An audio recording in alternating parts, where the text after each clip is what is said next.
Una y dos. Y dos. Una y dos. Una y dos. Hello and welcome to Cortes NYC Livestream, the podcast. This show broadcasts twice a week out of New York City. We are your hosts, Cortes NYC and Carla de Puerto Rico. And on the show, we talk about art, creativity, city life from a Latino perspective. I'm a visual artist. And I'm a singer. And this is episode 53. As always, you can find us on iTunes, Stitcher, Podbean, and Spotify, and on social media, on Facebook, Instagram, Twitter, and Tumblr. And come show your favorite artists some support. Go to cortesnyc.bigcartel.com. That's my online store. You're going to find posters, stickers, graffiti pins. You're going to find original art. So go check it out, buy a little something, and help support me. And let's get on with the show.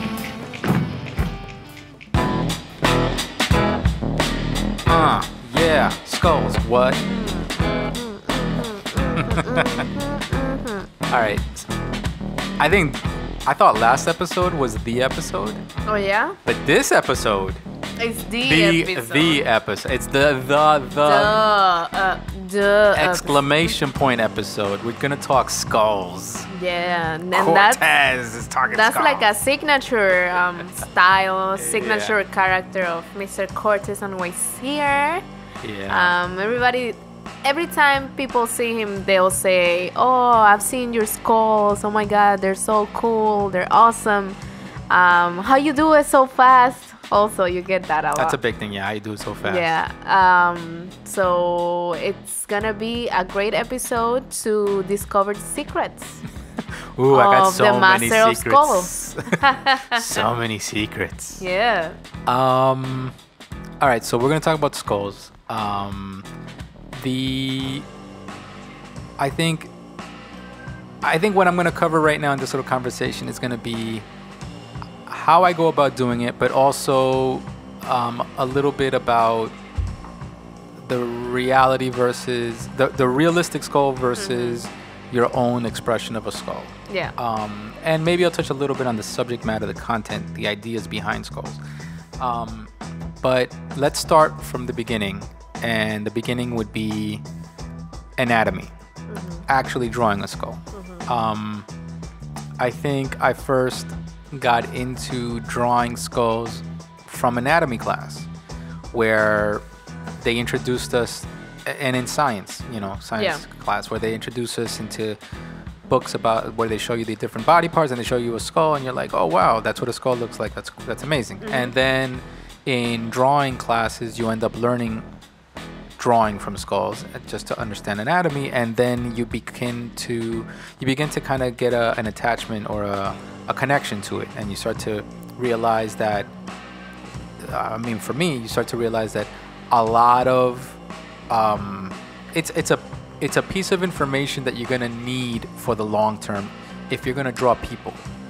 Yeah. It's a bit of information that you're always gonna need, so you start to memorize it, just like you would memorize a multiplication table or the alphabet. Right. It's just a piece of information that you're always going to be using, so then you might as well pay attention to it and learn it well.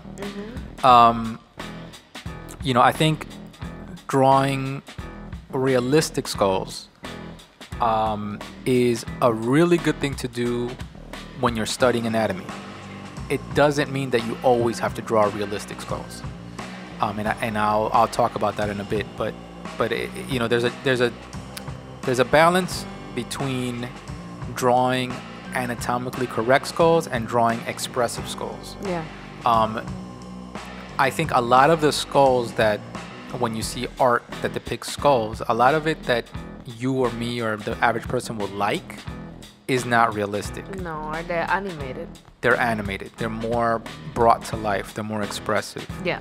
I think if you were to see a regular old skull sitting there in a painting, you would kind of be like, okay, that looks like anatomy. It just looks like a thing.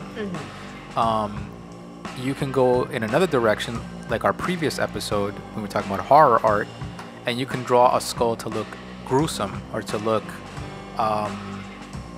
like a carcass. Yeah. You know, so there's a difference if I told you a skull for anatomy and a carcass. You know, like if I'm saying carcass, that already kind of tells you like the way you're gonna color it, the way you're gonna draw it. It's gonna look like it's deteriorated. Yeah. It's gonna have a certain texture, a certain color, and you're gonna try to make it look like a horror thing. And like I said in the previous episode, you know, when I'm doing skulls, I'm not looking to make it look horrific. I'm looking to make it and more expressive and more reflective of my mood or my intention at the time.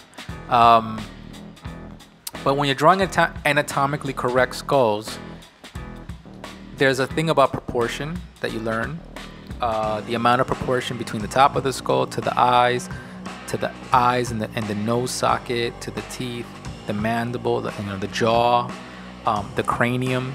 I think when you look at human beings and you're drawing a human in front of you, you don't realize how much of that person is cranium. Yeah. And how much of it is front face. Yeah. That's something that when you look at a skull, it's a curious thing because a skull shows you all of it, right? But when you look at a person, we're usually looking at each other's faces and we don't realize all the other stuff happening behind the face. And the face is a very flat, straight on kind of thing. That's why sometimes profiles are interesting, right? Yeah. But when you're looking and drawing anatomy and drawing a skull, you're kind of looking at the whole head. I don't know if you've ever seen somebody with a shaved head. Yeah, when they have no hair, that's or when you really see the, the real shape of their face and their whole head as an own. Yeah. Yeah. I've thought about that too. It's like, different. I've thought about how would I look without hair.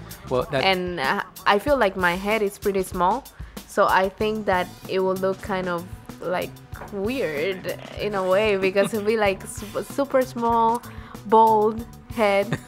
But yeah, I know what you mean. It's a different view of a person. Yeah, and I think that is one of the first curiosities when you're an artist and you're being taught to draw people, and you're being taught to draw a skull, and then you draw people again.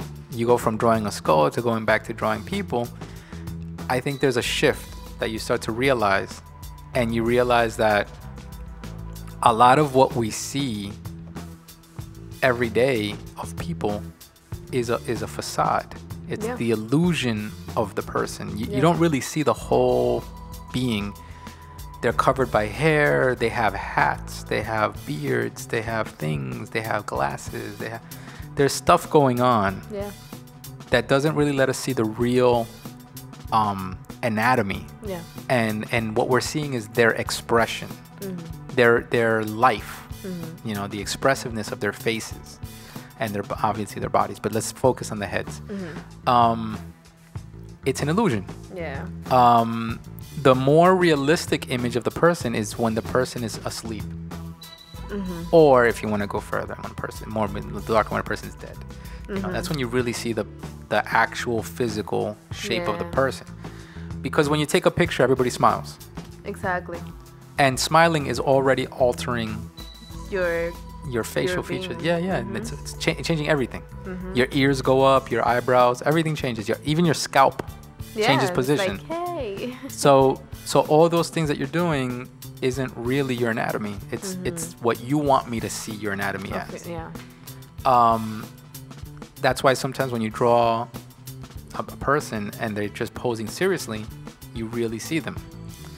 And like we were talking about, when you're drawing the shape of a person's head, a skull, like you really see the shape of a person's head. You know that, and I think that's the curiosities. Maybe that's some of the curiosity for art students when they're drawing anatomy and they're drawing a person's head, they're drawing a skull. Is that they're finally seeing the real shape, the real proportions of a head. Yeah.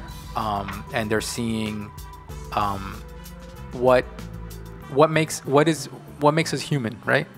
Human being. The animal side of us. You're actually seeing that part of it. You're not seeing the expressive part. So that's part of the whole photorealism and studying skulls and all that. That's important, and I think that's great. once you've already mastered that, and you've already not mastered it, but you've gotten really good at it, and you've gotten the ability to draw a nice shading and nice proportion to a skull, and you've gotten this concept of what makes a skull look realistic, then you get into, okay, how do I make it expressive? If you like drawing this anatomy part, how do you make it more expressive, right? And then you get into why. Like, some people might come to you and be like, hey, draw me a tattoo and make it a skull, or hey, I have a company and we do whatever, and it would be really cool if we do like a skull, like a pirate skull or something, or whatever it might be. Maybe it's pirate radio, and they want you to make a pirate skull for it as a logo. Yeah. So now people are bringing you those kind of projects, right? And you're really good at drawing skulls, but what they want is they want a skull that looks tough, or they want a skull that looks angry, or they want a skull that looks an expressive skull, a skull that looks scary, or whatever it might be. That's when you have to take an inanimate object like a skull and you have to bring it to life. And I think that's where you can express yourself as an artist, through this inanimate object, bringing it to life. Yeah. And you kind of like give it an expression, a facial expression, even if it's subtle. I mean, some people might go exaggerated like a cartoon, but even if you just drew a skull and you elongated the skull, or you made the eye sockets a little bigger, or the eye sockets a little smaller. These little details where you go out of the norm and you start to exaggerate it a little bit more, kind of give skull personality. Yeah. And change it from being like a dead object, a dead still object, into like an animated object, something that expresses a mood. And I think that's that point that I enjoy about drawing skulls.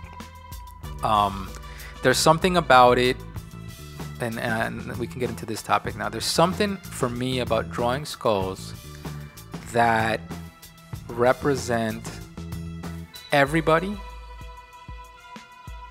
regardless of race. Yeah. It's us beneath the superficiality. Yeah, that's what we all have underneath. That's what we can all identify with. The skin. Exactly. Because I remember there was a time where I would draw one person or another, and people would actually ask me, they'd be like, why'd you make them black? Or why'd you make them white? Like, people, I would have, my black friends come to me, but why'd you make them white? Why'd you make that character white? And I'd be like, why are you asking me that? Right. And vice versa. I would have white friends tell me, why'd you make that character black? Right. And this duality of people challenging, questioning why certain characters, I made them certain racial identities.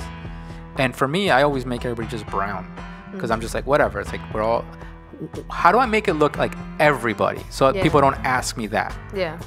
Well, skulls was a good answer.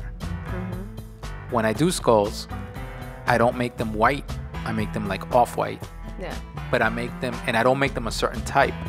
But I've never had anybody ask me about my skull characters, why are they white, or why are they black, or why are they whatever. Yeah. You know what I mean? It's something that is universal. It means everybody. It means humanity. Right? So that's part of my behind the thinking of why skulls, right? Yeah. That I don't think anybody would ever care to know. No, exactly. I don't think anybody would even ask that deep. And if I gave them that answer, they'd be like, yeah, right. You just like skulls because they're cool.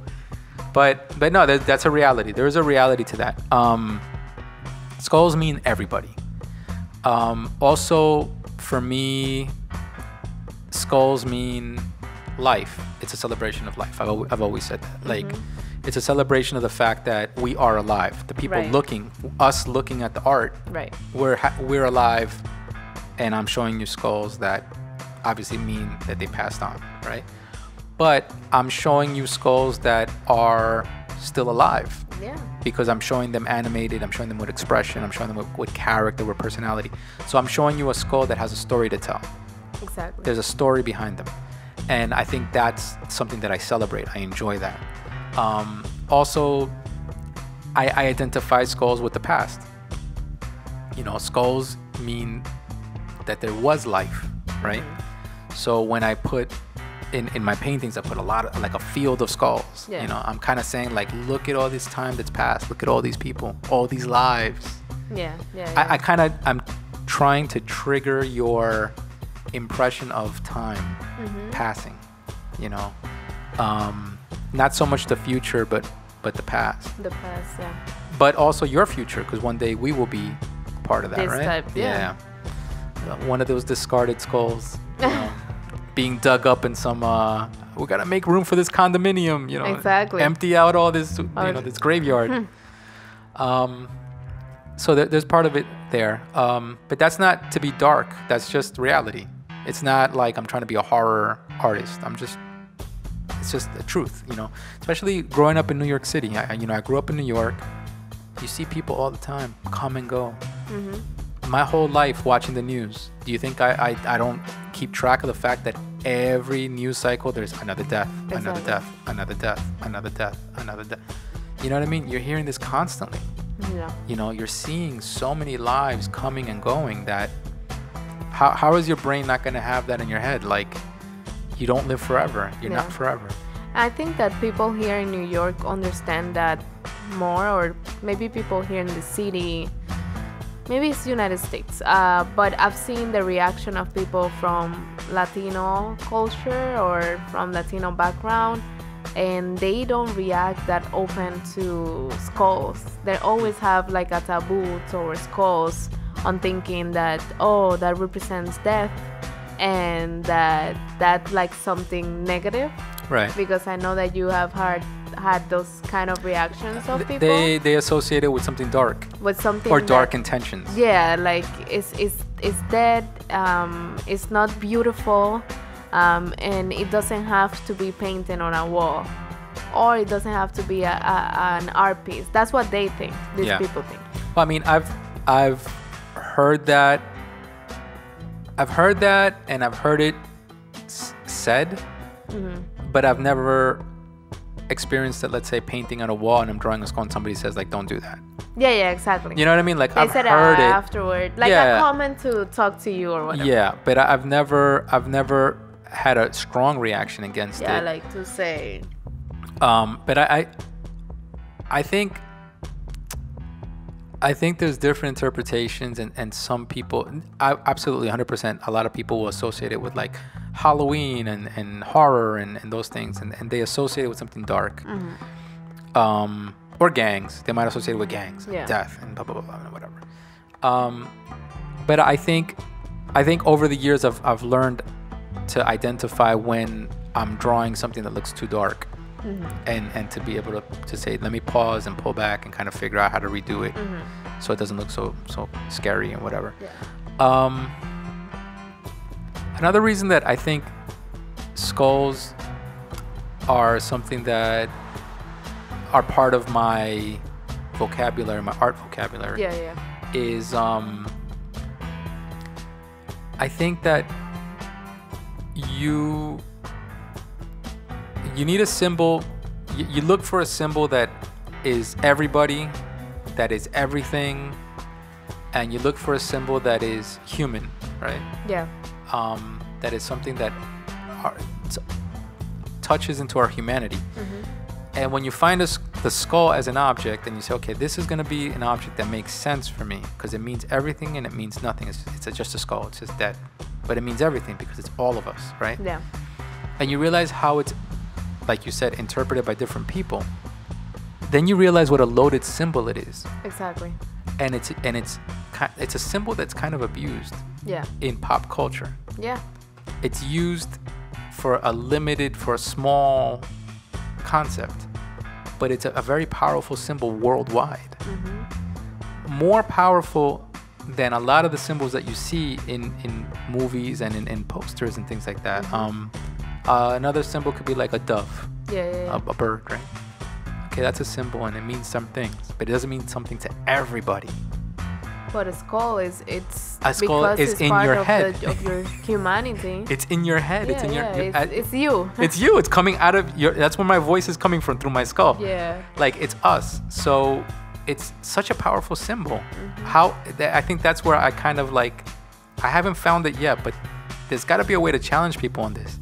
How is it that we all ignore the fact that this powerful symbol is like so discarded and discarded as like, it just means this one thing. Exactly. If I drew hearts, That's another symbol, right? A heart. I don't mean that Valentine's heart. I mean like a real heart. Yeah. If I drew a heart, which I did one time, and I mixed a heart with a skull. Yeah. A heart is a powerful symbol too. It's kind of grotesque when you look at it.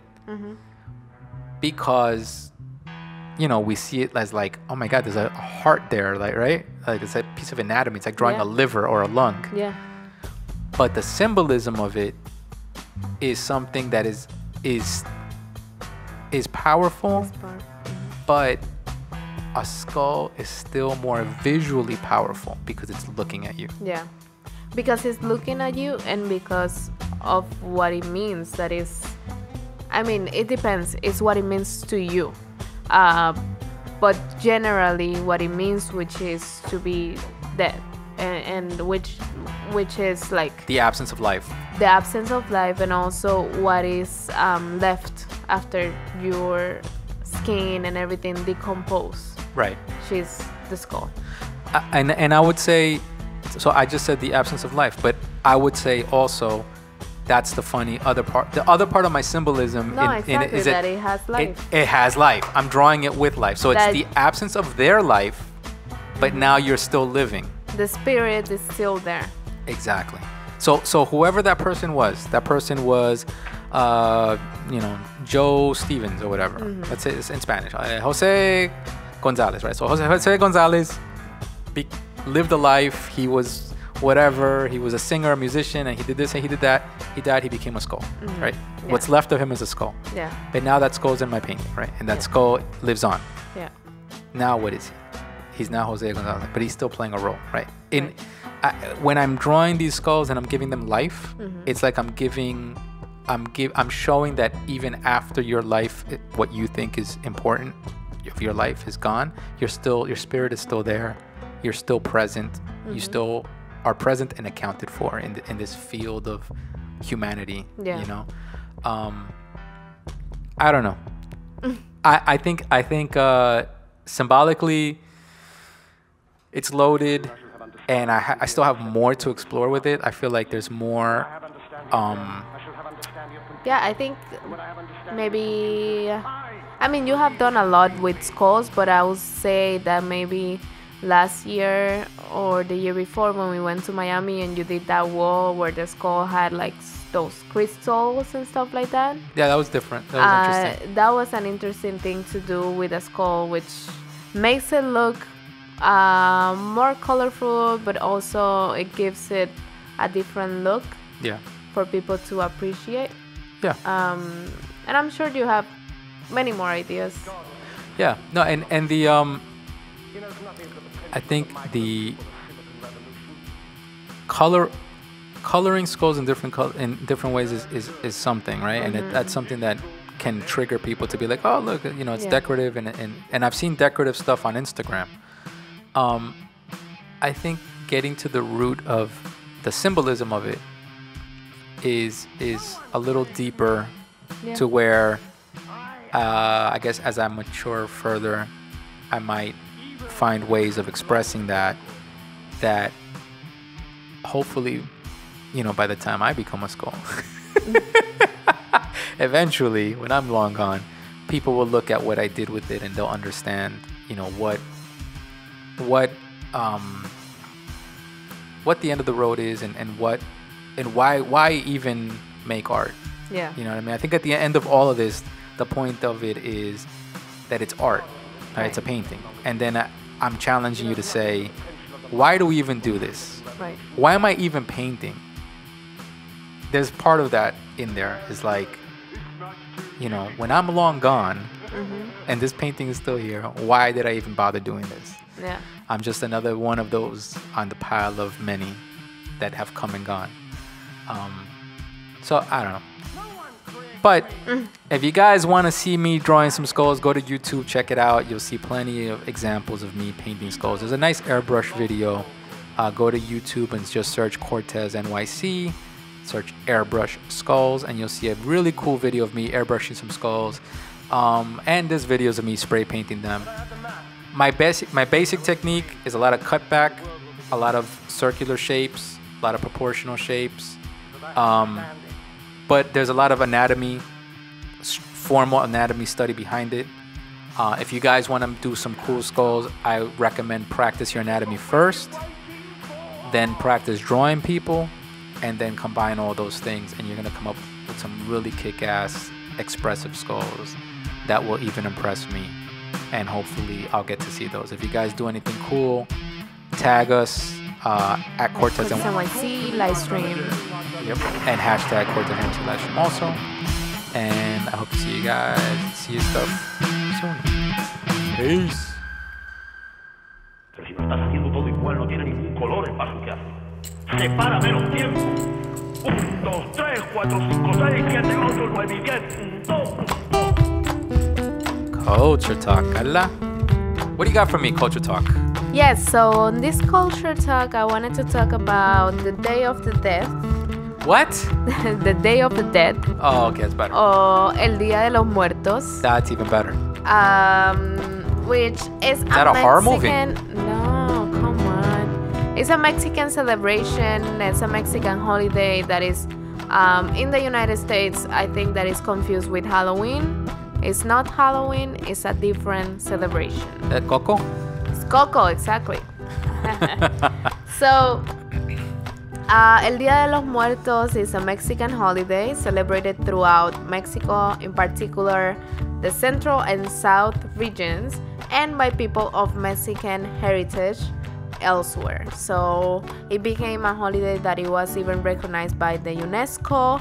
So you can celebrate it, and it is a day where people, what they do is they remember maybe family or friends that had died, and it is focused on gathering family and friends to pray for and remember friends and family, like I've said, family members who have died, and help support their spiritual journey.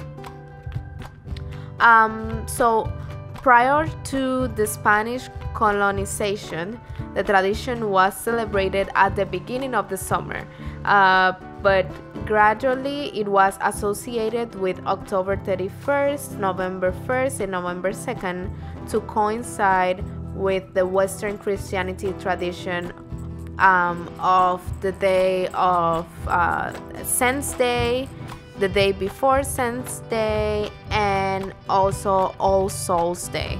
So in order to do that syncretism that we were talking about, they created this, they moved the dates of the celebration of the Day of the Dead. Okay. So some traditions connected to these holidays include building private altars called ofrendas, honoring the deceased using calaveras, Aztec marigolds, and their favorite food and beverage, and leave it on their graves as a gift. So basically it's like to make their traveling, their spiritual traveling to heaven or hell, well, hopefully to heaven or to the other life, a more peaceful one. So some scholars trace the origins of modern Mexican holiday to indigenous observances dating back hundreds of years to an Aztec festival dedicated to the goddess Mixtecalitual. Okay. I don't know if I said it right, but probably not. Yeah. But okay. But as a special goddess for the Aztec world. And then this is basically about the story about the Day of the Dead. And now I wanted to talk about the Catrina, which is a character that now is basically the symbol of the Day of the Dead. Gotcha. Which is the faces that you see in different movies like The Book of Life or Coco. That face that the ladies have painted. I think they call them sugar skulls or something like yeah, that. the decorations that you see on the sugar skulls faces, basically. Yeah. So it's called Catrina, and the story comes from that in the early 20th century, the Mexican political cartoonist and lithographer Jose Guadalupe Posada created an etching. Created an etching to accompany a literary calavera. Posada dressed his personification of death in fancy French garb, and he called it Calavera Garbancera. Okay. Intended it as a social commentary of Mexican society's emulation of European sophistication. Todos somos calaveras is a quote commonly attributed to Posada, which means we are all skeletons. So underneath all our man-mades trappings, we are all the same. Which I thought it was really interesting when you were saying that you were drawing skulls and painting skulls, because it makes it easier for you to just draw something that represents all of us. Right. Underneath all our clothes, underneath everything that we have, we are all the same. And he was saying the same thing, that you guys are trying to emulate the European sophistication, trying to act like rich people, but at the end of the day, we are all the same. Right. When we die, we're gonna be all skeletons. So that's how this skeleton character began. Then in 1947, Diego Rivera featured Posada's stylized skeleton in his masterpiece mural, Dream of a Sunday Afternoon in Alameda Park.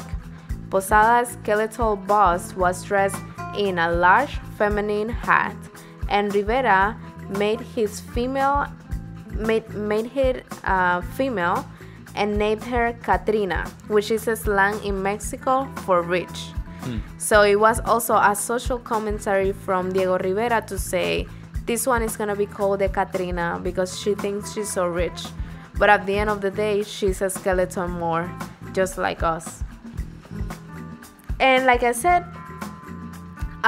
different movies that featured the Day of the Dead tradition is The Book of Life, which was released in 2014. Spectre, which was released in 2015. It's a James Bond movie. I don't know if you guys got to see that movie. That was a good movie, yeah. At the beginning of the movie, great scene. He's in Mexico City, I think. Yeah. And when he gets there, he is within the crowd with the mask of the Day of the Dead. And everybody it's a big parade. So everybody is dressed up as the Sugar Skulls. Yeah. They have huge puppets of skulls, characters like a dog or a great scene. Different animals. Yeah. And then everybody's dancing, and that was beautiful. Yeah. It was actually very nicely done. And then Coco in 2017, which is the most recent one, that I think they did a pretty good job of showing the tradition of the Day of the Dead. Yeah. Because then I looked up pictures, and you see that at night they actually put a whole they put candles around the graves of the dead, and they create those type of ofrendas like you see in Coco when he goes out at night and he goes into the altar that they have for his supposedly grandfather, and everything is lit up and everything else. So yeah, and then the Day of the Dead, Dia de los Muertos, is celebrated from October 31st to November 2nd. Because like I said, it was syncretized with Christianity traditions of the actual Day of the Dead and the Day of the Saints and the Day of All Souls. What do you think of the Day of the Dead? Wow. Well, I think it's a lot more information than I imagined.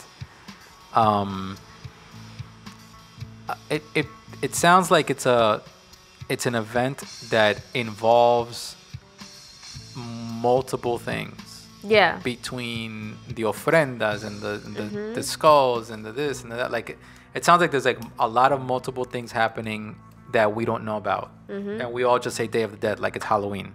Exactly. But I guess if you break down Halloween and say, well, what's Halloween? And Halloween is the costumes, the candy, the jack-o'-lanterns, the ghost stories, and like all these other things. It's almost like a tradition like that. Yeah, like but this one is a lot more. It's got a longer, maybe I don't know if it's got a longer tradition, because Halloween I'm sure has a long European tradition.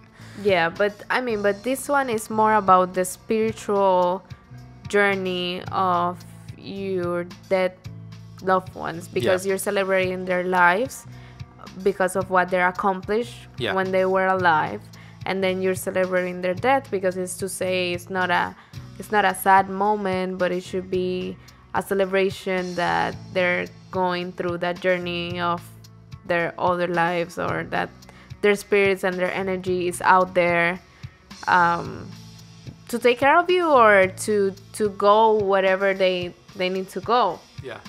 And then another thing is that here in the United States, those characters of the Catrina and the other skulls and Caravela, they were taken into the Halloween tradition. But then we'll have to be careful. Would that be, and that would be a good question, would that be cultural appropriation?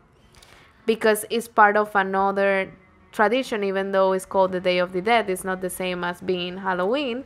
Well, and I don't know. Well, so I mean, the sugar skulls, honestly, I've heard it expressed. People call it sugar skulls. Yeah. I never really knew why. I always just thought it's Day of the Dead, and it's just like a skeleton, decorative skeleton mask. Yeah. But apparently the sugar skulls is a real thing. It was actually skulls made out of sugar, because there was an abundance of sugar at a certain time. There was like it was like at a time when there was extra, like an abundance of the material. Yeah. And they needed something to create the stuff for the festivity. They started making skulls out of the sugar for the ofrendas. Kind of like a treat, right? Yeah. To the ofrenda. But they were decorating into skulls. Right. And then, like every other tradition in Latin culture, you can't have a decorative skull without it becoming a competition. Who can decorate it the best? Who can make it better? Yeah. And it became a thing where every festival people would prepare the sugar skull ahead of time. Yeah. So the sugar skull is really because of the material, the sugar.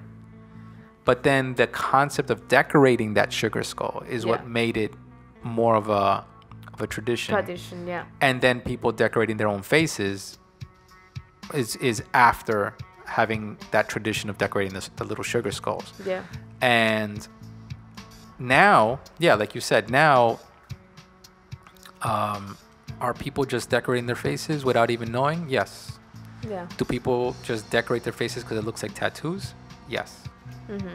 Do they even know where it came from? No. Yeah, I mean, that happens with everything and anything right now in this time and decade and whatever else.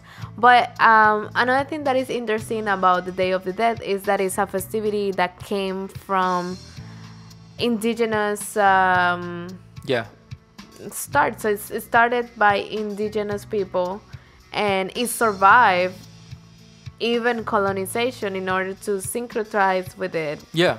And to be part of the traditions of a Mexican culture, which for me is really interesting, because people will say, oh, there's not more indigenous people in Latin America. And that's not true, because if their traditions are still alive, then that means that something of their life and the way that they were living is still alive in our society. Yeah, I mean, here in this little article, it's saying that the production of sugar skulls actually began in Mexico in the 17th century, when abundant supplies of sugar were used to produce inexpensive versions of church decorations. So the synchronization, right? Where they're taking, they want to imitate what's happening in church. Yeah. But they do it their own way outside of church. Yeah. Using, instead of being able to use, let's say, marble or stone or whatever, expensive materials. Yeah.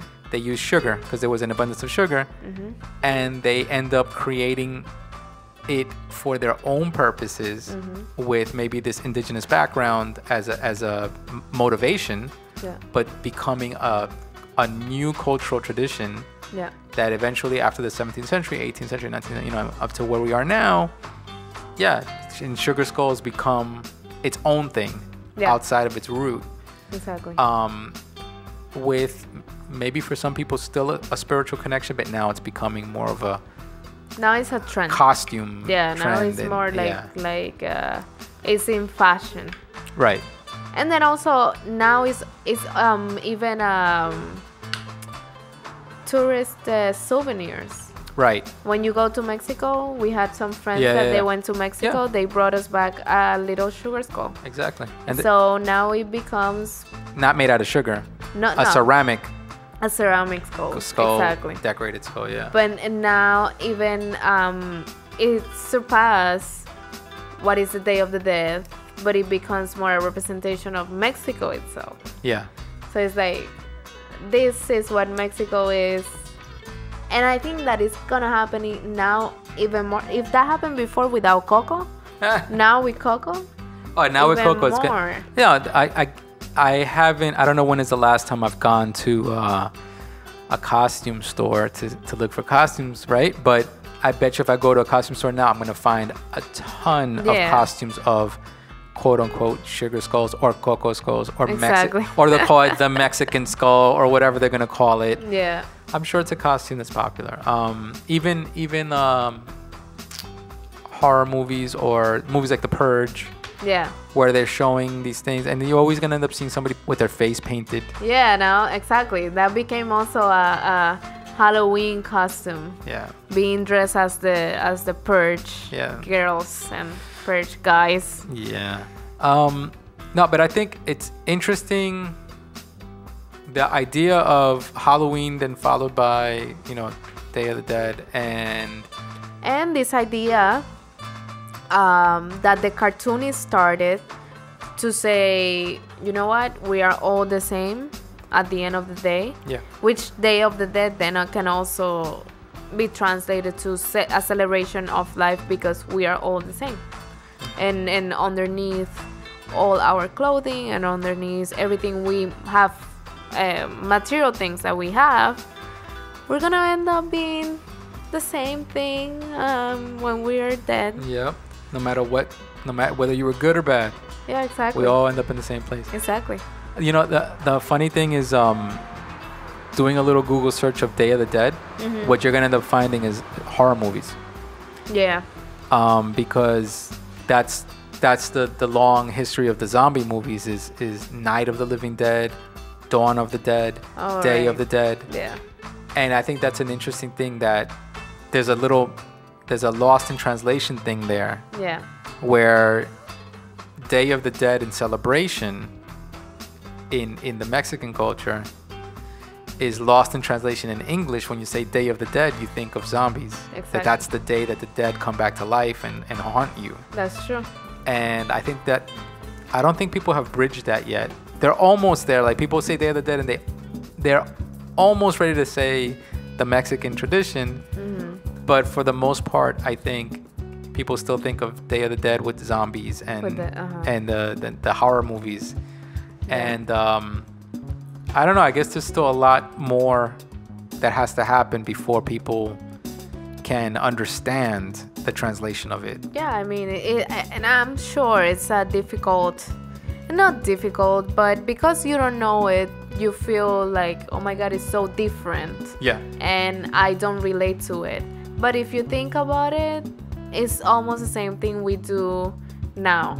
Because with that, the Christian Day of the Dead, which is, I think, in November 1st or November 2nd, people do the same thing. They go to the graves to put some flowers, to pray, to do whatever they need. So it's basically the same celebration, just without that many colors, without that many skulls. So maybe we just have to think about it in terms of what is similar to us and then understand it. You know what I was thinking is, you know how in New Orleans, they have some of this kind of stuff also. Okay. They have like the almost like what is it? The Mardi Gras and all that. They also do the skulls and all that kind of stuff. And I'm wondering if there's some of that translation that spills over into there. You know, I mean, I'm sure Mardi Gras has a whole other history, and it has another background to it. But it might be from the same origins of the not indigenous people, or maybe African descent, or the natives, from that native perspective. And then to have that celebration tradition, it can be from the same Mardi Gras origin. Mardi Gras and the New Orleans vibe plays a lot also with what they would, I mean, people like to call it voodoo and all that stuff. Exactly. But that whole Creole or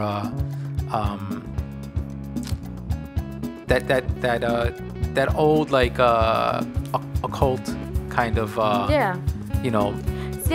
mysticism in New Orleans. Sure, because I'm sure that for the outsider, Day of the Dead looks like a cult.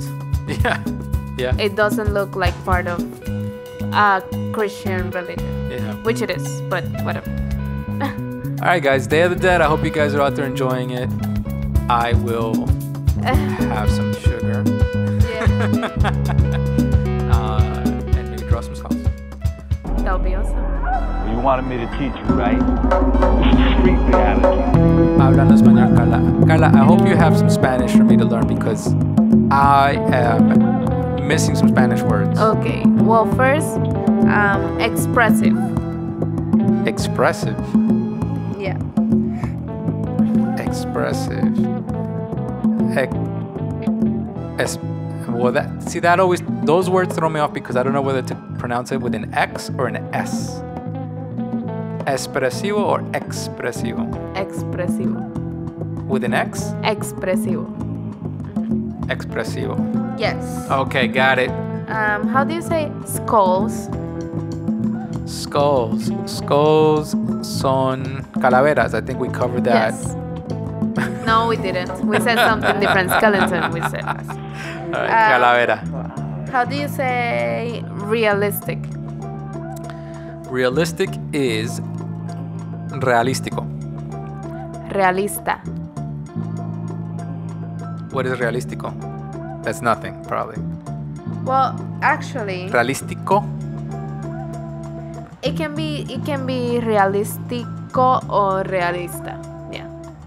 Because if you're using it, let's say, this is something realistic, it will be this is algo realístico. But let's say if I'm saying you are realistic, then tú eres realista. Got you. All right, next. How do you say anatomy? Anatomy is... That's a good one. Actually, anatomy, I recently, in the past couple of years, kind of learned the word again from that song. I think it's a Cultura Profética, has a line that says something about Anatomía, and it stayed in my head. Oh yeah. The way he sang it, right, he put it in a melody that now when I think anatomy, and I'm going to say it in Spanish, I think of that word in that song. And that's interesting how music can do that to you. It can make you memorize things. But yeah, Anatomía. Yes, good job. Cultura Profética. Shout out to you guys. Shout out to you. Next one, dead. How do you say dead? Dead. Not depth. No. Dead. Okay, dead. Dead is muerto. Yes. Okay. How do you say sugar? Ooh, that's a good one. There you go. Now you're working with me. Sugar is azúcar.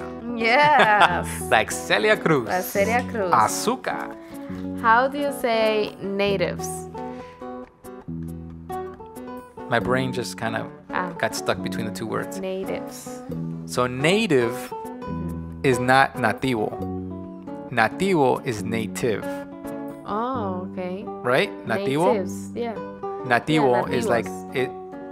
No, but nativo is that it's native. Yeah. But natives are indigenos. No? That's when you gotta help me. Well, for indígenas, está indigenous will be indígenas or indígenas. But for natives, let's say if I want to talk for a New Yorker native, it will be nativo because you're native from New York.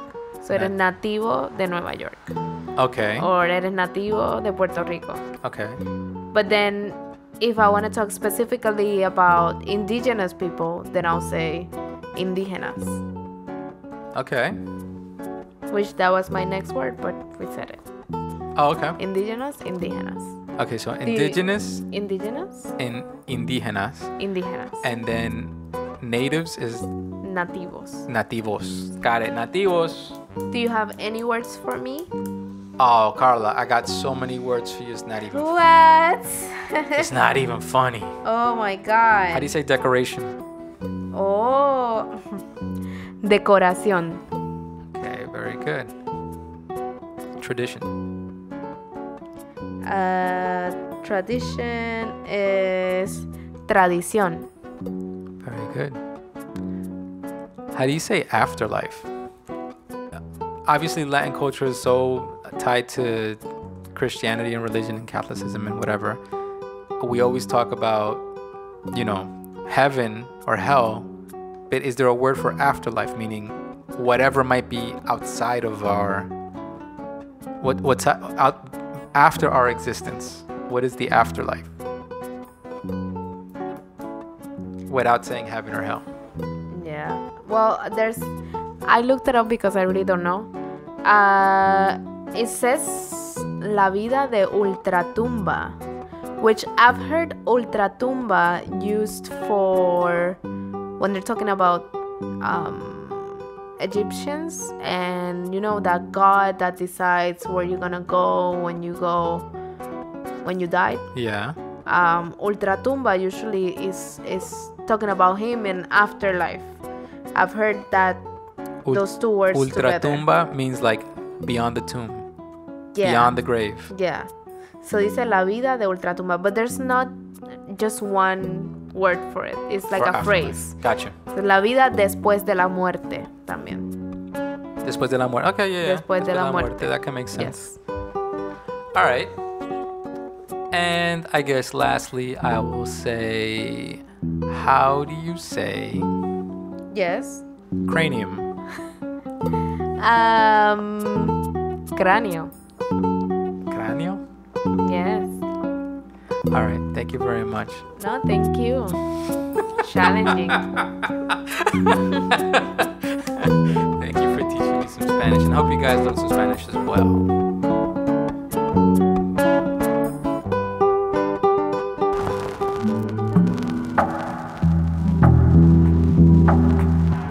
All right, Carla. Another episode done. We did it! Woohoo! All right, next episode is going to be episode 53. Yes. Do you even know? Well, You don't even know. I don't know, but we'll see what's gonna happen from now to there because so many things going on in the world that. All right, yeah, we'll figure out the next subject, but all right, see you guys next time.